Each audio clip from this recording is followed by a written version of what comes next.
Hi, today I'm gonna show you guys how to use the scan and go feature at Walmart using a smartphone so you don't have to wait in line anymore, okay? It's fast to checkout, all you gotta do is scan it, and that's it. You can step out the door with your food purchase, all right? So let's go. As you guys see, first you gotta download the app, and I'm already here at the welcome screen, so we're gonna sign into our app right now. Now, we just have to quickly sign into our Walmart Plus account. Remember, you have to have Walmart Plus membership to have this account. It only costs about $100, so just go ahead. If you have one already, sign up and sign in. You click the next button, so you follow the steps, right? You see right here, it says scan and go. We're gonna click that one, obviously to use the app. And what we go is find the item inside the store. We can check the price of an item, and we can use Walmart Pay, right?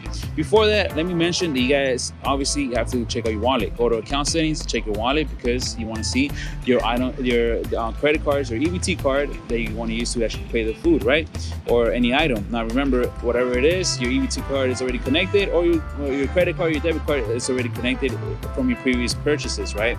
If it isn't, make sure it is. So you can just use the scan and go feature right there, right? So we go back to the main screen, we select scan and go. And when we select scan and go, remember we have to allow our phone to actually let Walmart app use the phone, right? So it's gonna select allow.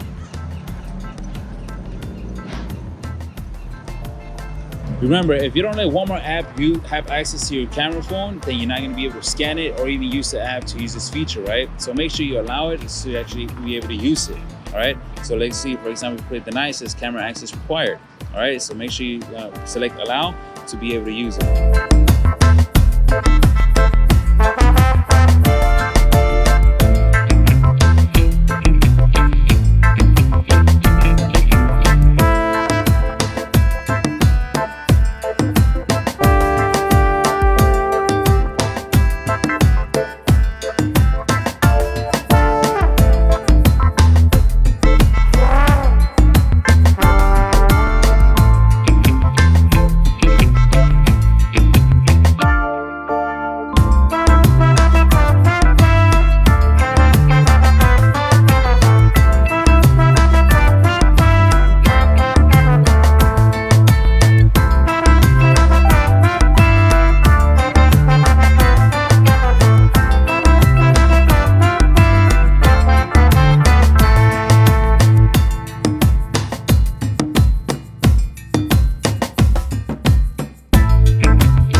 you have it, guys. That's how you buy from Walmart Plus using the Scan and Go feature with your application on your smartphone. So, I mean, if you guys like it, please subscribe, hit the like button. And guess what? Even though I didn't use my EBT card, you can use any other card. Like I said, I probably didn't select it properly, but I was right there and I have my bike right here with me. So, I mean, there you guys have it. You guys already know how to. If you guys like it, again, hit the like button, subscribe, and watch my next videos. So I'm gonna show you guys how you can shop at Amazon, all right? So thanks. Hey guys, just before I end the video, I just want to give this to someone who actually needs it. And I see a lady right there who actually needs it right there, asking for money, so we're gonna go give it to her, okay? Hey, how's it going? Again, my bad. Just want to give you this, man. You know, just bought it right now. Got my food stand, so make sure hold it. It's kind of heavy, bro. All right? Yeah, we got cool. All right, I know, man. Sorry about that. But yeah, you're welcome, man. All right, enjoy. God bless you too, man. All right? Cool, you're welcome. You too. Have a good night. You're welcome.